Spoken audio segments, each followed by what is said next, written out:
अस्सलाम वालेकुम, मैं हूं शाज़ेब खानज़ादा। बुध को यूनान में तारिकीन वतन की कश्ती डूबने के हादसे में कम से कम 78 अफराद की लाशें समंदर से निकाली जा चुकी हैं, जबकि 104 अफराद को जिंदा बचा लिया गया है, जिनमें से 12 पाकिस्तानी शहरी हैं। लेकिन जो इतलात सामने आ रही हैं उसके मुताबिक समंदर में डूबने वाली कश्ती में सवार सैकड़ों तारिकीन वतन अब भी लापता हैं।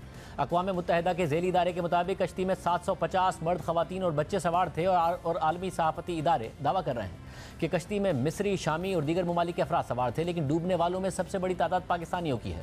बरतानवी अखबार दी गार्डियन के मुताबिक कश्ती में 400 पाकिस्तानी सवार थे, तहम समंदर से जो लाशें निकाली जा चुकी हैं उनकी अब तक शनाख्त नहीं हो सकी है। पाकिस्तानी शहरियों की शनाख्त के लिए मुतासरा ख़ानदानों के DNA सैंपल भिजवाने के लिए इकदाम किए जा रहे हैं, लेकिन इस हादसे की जो तफसीलात सामने आई हैं वो चौंका देने वाली हैं, दिल दहला देने वाली कहानियाँ सामने आ रही हैं। डूबने वाली कश्ती में सवार पाकिस्तानी शहरी मुख्तलिफ ज़राए से लीबिया पहुँचे थे और फिर वहाँ के समंदर से इटली जाने की कोशिश के दौरान यूनान के साहिल के करीब हादसे का शिकार हो गए। पाकिस्तानी तारिकीन वतन ने अपने एजेंट्स को 23 से 25 लाख रुपए दिए। फिर एजेंट्स ने उनमें से कुछ अफराद को कराची से बजरिया जहाज़ ट्यूनस और फिर वहाँ से लीबिया पहुँचाया, जबकि कुछ अफराद को दुबई और फिर दुबई से मिस्र और फिर लीबिया पहुँचाया गया।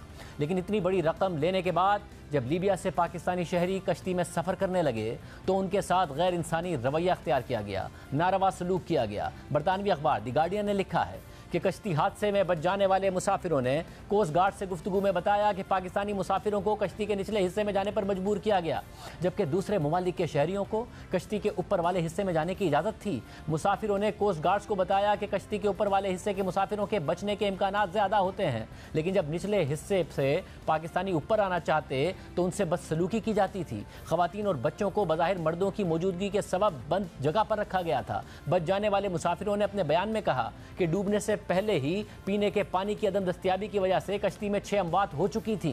कश्ती डूबने से 3 रोज पहले कश्ती का इंजन भी फेल हो गया था। बरतानवी मीडिया के मुताबिक कश्ती में 100 से ज्यादा बच्चे मौजूद होने का बताया गया है, लेकिन बच जाने वाले मुसाफिरों में किसी खातून या बच्चे के शामिल होने की इत्तला नहीं है। ऐसे ही एक पाकिस्तानी शहरी की कहानी यूनानी अखबार में शाया हुई है, जिसे इंडिपेंडेंट उर्दू ने अपनी वेबसाइट पर शाया किया है। ये कहानी 24 साल पाकिस्तानी शहरी राना की है, जो खुद तो इस हादसे में बच गए मगर उनके बीवी बच्चे कश्ती के साथ ही डूब गए।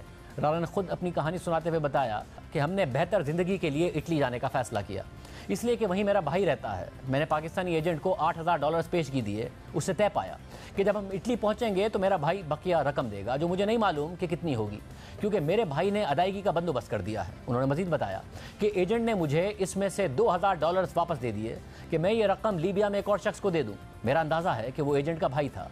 वो कश्ती जिसने हमें यूरोप ले जाना था वो उसी की थी। तकरीबन 1 माह कबल हम पाकिस्तान से हवाई जहाज़ के ज़रिए दुबई और वहाँ से मिस्र और फिर हवाई जहाज़ के ज़रिए लीबिया पहुँचे। वो हमें एक घर में ले गए जहाँ 150 के करीब दूसरे लोग ठहरे हुए थे।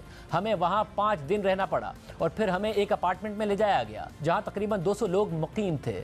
हम वहाँ तकरीबन 20 दिन रहे और फिर हमें शीशों वाले एक मकान में ले जाया गया जहाँ तकरीबन 300 लोग रह रहे थे। हम एक रात वहाँ रहे और अगले दिन वो हमें 12 कारों में लीबिया के शहर तबरुक के एक अपार्टमेंट में ले गए। हम वहाँ कुछ दिन रहे और 9 जून 2023 को सुबह के वक्त ट्रक में हमें लीबिया के एक साहिल पर ले जाया गया। समंदर में 30 मीटर लंबी एक बड़ी कश्ती थी जो मछलियां पकड़ने के लिए इस्तेमाल होती है, और ये कश्ती पुरानी और नीले रंग की थी। वो साहिल से हमें छोटी कश्तियों में बिठाकर बड़ी कश्ती पर ले गए। बड़ी कश्ती पर सवार होने के बाद हमने देखा कि उसके निगरान 2 लोग थे। जब हम कश्ती पर सवार हुए तो उन्होंने बताया कि हमें कहीं बैठना है। मुझे ऊपरी हिस्से पर बिठाया गया और मेरी बीवी और बच्चों को एक केबिन में रखा गया। राना के मुताबिक सफ़र जुमे की सुबह शुरू हुआ। कश्ती पर तकरीबन 700 अफराद सवार थे। हम 3 दिन तक समंदर में सफ़र करते रहे और फिर कश्ती का इंजन ख़राब हो गया। वहाँ एक शख्स कश्ती के इंजन को ठीक करता रहा मगर ये बार बार ख़राब हो जाता था। 13 जून 2023 की शाम को स्मगलरों ने कश्ती का इंजन बंद कर दिया ताकि करीब से गुजरने वाले कोस्ट गार्ड के जहाज़ों को आवाज़ न आए। कश्ती में सवार कुछ मिस्रियों ने करीब से गुजरते हुए एक जहाज़ से पानी मांगा।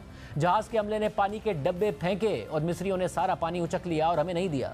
हमारी उनसे लड़ाई शुरू हो गई, जिसके बाद उन्होंने हमें भी थोड़ा सा पानी दिया। फिर अमले ने दोबारा इंजन स्टार्ट किया और कश्ती आगे बढ़ने लगी। आधे घंटे बाद कश्ती का इंजन फिर बंद हो गया। मैं डर के मारे घुटनों के बल बैठकर दुआएं मांगने लगा। अचानक मुझे कश्ती एक तरफ झुकती हुई महसूस हुई और उसमें पानी भरने लगा। हम कश्ती के उस हिस्से से हटकर दूसरी जानिब चले गए मगर उस तरफ वजन ज़्यादा हो गया, जिसकी वजह से कश्ती डूबने लगी।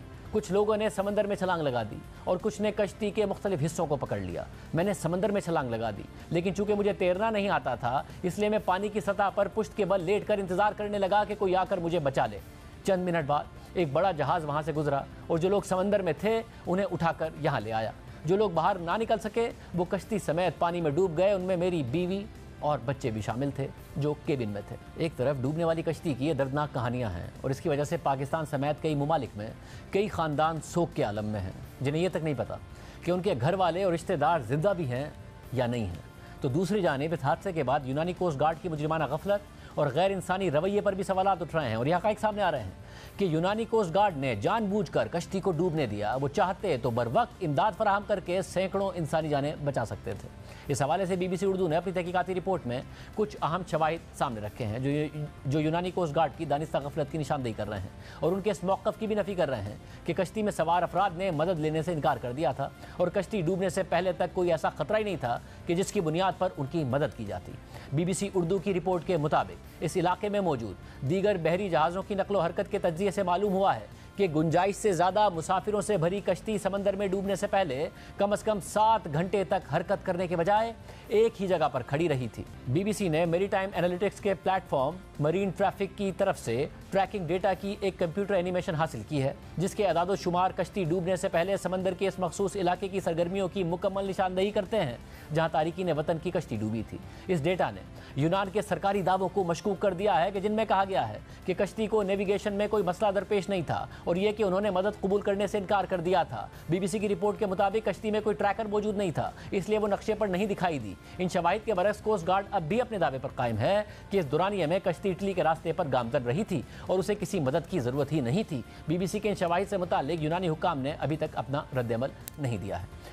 यूनानी कोस्ट गार्ड पर सवाल उठ रहे हैं, उन पर सैकड़ों इंसानी जानें ज़ाया होने की जिम्मेदारी डाली जा रही है। आलमी सतह पर सानहे की तहकीकात का मुतालबा किया जा रहा है। BBC की रिपोर्ट ही के मुताबिक अक़वाम मुत्तहिदा ने भी मुतालबा किया है कि सानहे से निपटने के लिए यूनान के इक़दाम पर तहकीकात की जाए और ये भी जाना जाए कि कश्ती डूबने से कबल ही बर वक्त बचाव की कोशिशें और ज़रूरी इक़दाम क्यों नहीं किए गए। इसके अलावा आज वज़ीर दिफा ख्वाजा आसिफ ने भी कहा कि यूनान के कोस्ट गार्ड ने बेहिसी का मुजाहरा किया और डूबते हुए लोगों को नहीं बचाया।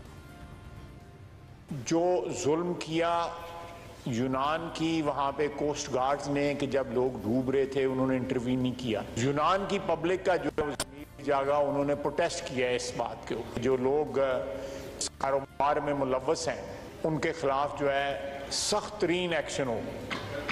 इस कारोबार को बंद होना चाहिए। एक तरफ यूनानी हुक्काम और कोस्ट गार्ड पर सवालात उठ रहे हैं तो दूसरी जानिब ये सवालात भी उठ रहे हैं कि हादसे का शिकार होने वाली कश्ती में बुनियादी हिफाजती इक़दाम तक क्यों मौजूद नहीं थे, जिनमें लाइफ जैकेट्स की अदम मौजूदगी पर सबसे बड़ा सवालिया निशान है। इसके अलावा गुंजाइश से बहुत ज़्यादा अफराद को कश्ती में सवार करने पर भी सवाल उठ रहा है। यानी एक तरफ गैर कानूनी अमल और दूसरी तरफ सैकड़ों इंसानों की जानों को खतरे में डालने के लिए मजीद बेएहतियाती। और ये वही रास्ता है जहां से यूरोप जाने की कोशिश में कश्ती डूबने के हादसे में रवां साल फरवरी में पाकिस्तान की ख़वातीन हॉकी टीम की खिलाड़ी शाहिदा रज़ा की भी जान चली गई थी। बहरहाल आज पाकिस्तान में इस दर्दनाक हादसे के बाद यौम सोग मनाया गया। वज़ीर-ए-आज़म शहबाज शरीफ की हिदायत पर आला सतह की इंक्वायरी कमेटी ने काम शुरू कर दिया है। इंसानी स्मगलिंग में मुलव्विस एजेंटों की तलाश और उनकी गिरफ्तारियों का अमल शुरू हो चुका है। इस बारे में मुतासरा खानदानों से भी मालूमात हासिल की जा रही हैं। डायरेक्टर FIA के बयान के मुताबिक जिंदा बच जाने वाले 12 में से 10 पाकिस्तानियों से रब्ता हो चुका है। उनसे मिलने वाली मालूमात के बाद 47 खानदानों के साथ रब्ता किया गया है। एजेंट्स के खिलाफ 6 FIR दर्ज हो चुकी हैं। 5 एजेंट्स गिरफ्तार हो चुके हैं। मास्टरमाइंड एजेंट पहले ही जेलों में हैं। जो रूट सामने आया है वो बरास्ता दुबई, लीबिया और फिर इटली जाता है। ये कश्ती भी इटली जा रही थी लेकिन यूनान की हदूद में खराब होने के बाइस हादसा पेश आया। डायरेक्टर FIA के मुताबिक लोग पाकिस्तान या दुबई से डायरेक्ट वीज़ा हासिल करके लीबिया जाते हैं। लीबिया पहुंचने के बाद वहां से गैर कानूनी तौर पर इटली जाते हैं। जमीनी रास्तों पर सख्ती होने की वजह से एजेंट लोगों को समुद्री रास्ते से इटली भिजवाते हैं। इटली भिजवाने के लिए 5 से 7 हज़ार डॉलर वसूल किए जाते हैं। इस नेटवर्क से जुड़े दीगर अनासिर की गिरफ्तारी के लिए इंटरपोल से रब्ता किया है। गिरफ्तार मुल्जिमान में तलहा शाहजेब, वकास, साजिद महमूद और शब्बीर शामिल हैं। इस हवाले से मजीद तहकीकात जारी हैं, क्रैकडाउन जारी है और यह भी मालूम किया जा रहा है कि मुतासरा शहरी किस शहर और किस इलाके से ताल्लुक़ रखते हैं। अब तक की तफसीलात के मुताबिक पंजाब में गुजरावाला से 100 अफराद और मीरपुर आज़ाद कश्मीर से 21 से ज़ायद अफराद डूबने वाली कश्ती में यूरोप जाने के लिए सफ़र कर रहे थे। गुजरावाला से इस दर्दनाक हादसे की मजीद तफसीलात शेयर कर रहे हैं हमारे नुमाइंदे रानन से। लीबिया कश्ती हादसे में लापता होने वाले पाकिस्तानियों की तादाद 83 हो गई है, जिनमें गुजरांवाला, गुजरात, सियालकोट और मंडी बहाउद्दीन के रहायशी अफराद शामिल हैं। FIA ने गुजरांवाला और गुजरात में 5 मुकदमा दर्ज किए हैं और 5 इंसानी स्मगलर्स को गिरफ्तार भी किया गया है। लापता अफराद के घरों में सफ़े मातम बिछी हुई है। किसी के बूढ़े वालिदैन गम से निढाल हैं तो किसी की बीवी और बहनें वादे करके जाने वालों की राह देख रही हैं। पूरे पाकिस्तान में अपील है एजेंटी का खात्मा। जब मैं ये सुनूं कि एजेंटी का खात्मा हो चुका है तब मैं सबको दुआएं भी दूंगी, देती रहूंगी। जब जिंदा रहूंगी तब देती रहूंगी। मेरे साथ जो होना था हो गया, मेरे साथ जो होना था हो गया, आगे ना होए। अब इस वक्त कई माएँ रो रही हैं। पाकिस्तानी स्मगलर्स ने खुद ज्यादा रकम बचाने के लिए कश्ती के मालिक से कम रेट में सौदा तय किया और पाकिस्तानियों को कश्ती के सबसे निचले हिस्से में सवार करवा दिया, जिसके बायस दूसरे ममालिक के शहरियों की निस्बत हादसे में पाकिस्तानियों का नुकसान ज्यादा हुआ। प्रोग्राम आज शाहजेब खानजादा के लिए, राना अंसर, जियो न्यूज़, गुजरांवाला। बेहतर मुस्तकबिल और ज़िंदगी का ख्वाब लेकर गुज़िश्ता कई दहाइयों से लोग गैर कानूनी तरीके से मगरबी ममालिक का रुख करते आ रहे हैं।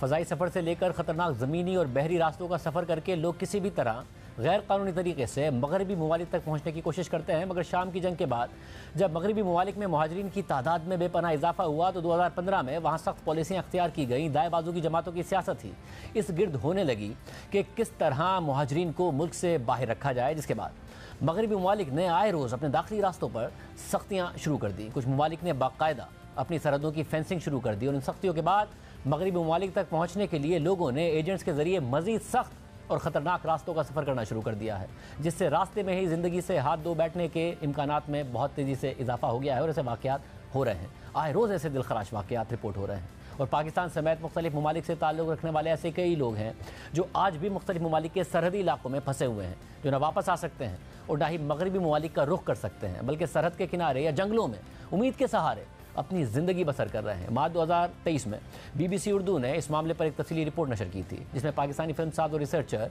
हसन जैदी का इंटरव्यू भी शामिल था, जो इस मौजू पर कई अरसे से काम कर रहे थे। हसन जैदी ने पाकिस्तान से गैर कानूनी तरीके से यूरोप पहुँचने के लिए मुख्तलिफ रास्तों का अहवाल बताया और ये भी बताया कि आजकल सख्तियों की वजह से किस तरह लीबिया का रास्ता इख्तियार किया जा रहा है। साथ ही हसन जैदी ने BBC में अपने इंटरव्यू के दौरान मगरबी ममालिक की सरहदों पर फंसे पाकिस्तानियों को आंखों देखा हाल भी बताया। मौजूदा वाक़े में बेशतर लोग फ़ज़ाई सफ़र करके लीबिया पहुँचे, मगर पाकिस्तान में ज़मीनी रास्तों के ज़रिए भी लोग जाते हैं, जिसमें एजेंट्स को अखराजात तो निस्बतन कम देने पड़ते हैं मगर ख़तरात बहुत ज़्यादा होते हैं। BBC की इसी रिपोर्ट में मुदस्सिर अली नामी शख्स ने भी अपने तजर्बात बताए, जो पाकिस्तान से गैर कानूनी तरीके से मगरबी ममालिक जाने के लिए ज़मीनी रास्ते से मुतादिद दफ़ा कोशिश करता रहा लेकिन नाकाम हुआ। तमाम मामलात पर तफसील से काम किया है हसन जैदी ने, डॉक्यूमेंट्री फिल्म मेकर हैं, रिसर्चर। हसन जैदी, बहुत शुक्रिया। आपका जो काम है वो हमने आवाम के सामने रखा भी, आपने बाकायदा वहाँ पर जो लोग गए उनसे गुफ्तगू भी की है, उनके हालात भी दिखाए हैं। ज़ाहिर है पाकिस्तान के हालात बुरे हैं, महंगाई है, बेरोज़गारी है, मगर अमाउंट जब हम देखते हैं कि तकरीबन एक ख़ानदान 22 से 23 लाख रुपये दे रहा है, एक ख़ानदान के 4-4 अफराद भी गए करोड़ रुपये देकर, 8-8 अफराद भी गए 2-2 करोड़ रुपये देकर, ये क्या वहाँ से मार्केटिंग एजेंट इतनी अच्छी करते हैं यहाँ पर इन लोगों के पास जाके कि ये इतना बड़ा अमाउंट लगा देते हैं, बजाय इसके कि यहाँ पर कुछ कर लें, वहाँ पे जाने को तरजीह देते हैं। इन तक ये स्टोरीज नहीं पहुँचती हैं कि वहाँ पर लोगों के हालात क्या हैं, कितने बुरे हैं? बिल्कुल ये सब स्टोरीज़ पहुंचती हैं, बट उसके अंदर मेजरली जो केस स्टडीज़ मेरे सामने आई हैं मेरी रिसर्च के अंदर, वो लोग हैं जिन लोगों के फैमिली मेम्बर्स बाहर हैं और वही लोग मेजरली इन्वेस्ट कर रहे होते हैं उनके ऊपर, उनको बाहर बुलाने में, या जो लोग पाकिस्तान से भी ये सारी चीज़ें हैंडल कर रहे हैं। उनका सिर्फ अनएम्प्लॉयमेंट आप देख सकते हैं कि हमारा इन्फ्लेशन रेट, और जिन इलाकों से मेजरली ये लोग जा रहे हैं आप उन इलाकों के अंदर एम्प्लॉयमेंट की सिचुएशंस भी देख सकते हैं, जिसकी बेसिस के ऊपर वो बेटर लाइफस्टाइल और एक बेहतर ज़िंदगी गुजारने के लिए सारे रिस्क को ऑप्ट करते हैं। अच्छा, तो इस सब में जो जिन लोगों से आप बात कर रहे थे उन्हें नज़र आ रहा है कि वो बहुत बुरे हालात में वहाँ पर रह रहे हैं, तो वो खुद ही किसी के झांसे में आ गए, किसी एजेंट की बातों में आ गए और इतने सारे पैसे या तो किसी से बोरो करके या अपनी प्रॉपर्टी बेच के 22, 23, 24 लाख रुपए लगा के चले गए?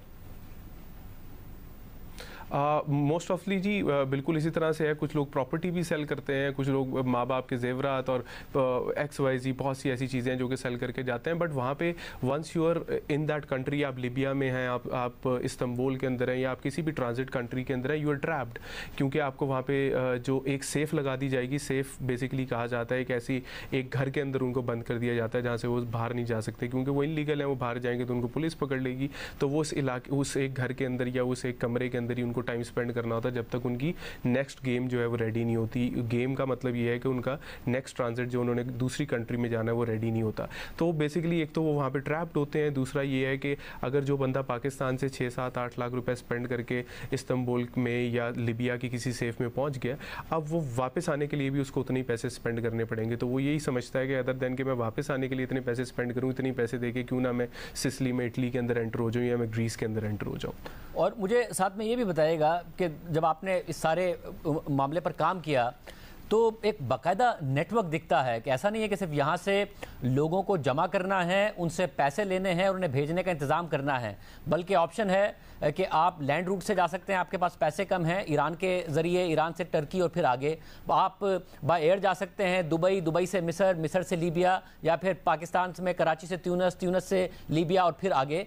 तो ये कितना बड़ा नेटवर्क है कि जब भी इस किस्म का वाकया होता है हुकूमतें दावे करती हैं कि हम क्रैक डाउन करेंगे, ह्यूमन ट्रैफिकिंग को रोकेंगे, उससे और ज़्यादा बड़ा वाकया सामने आ जाता है।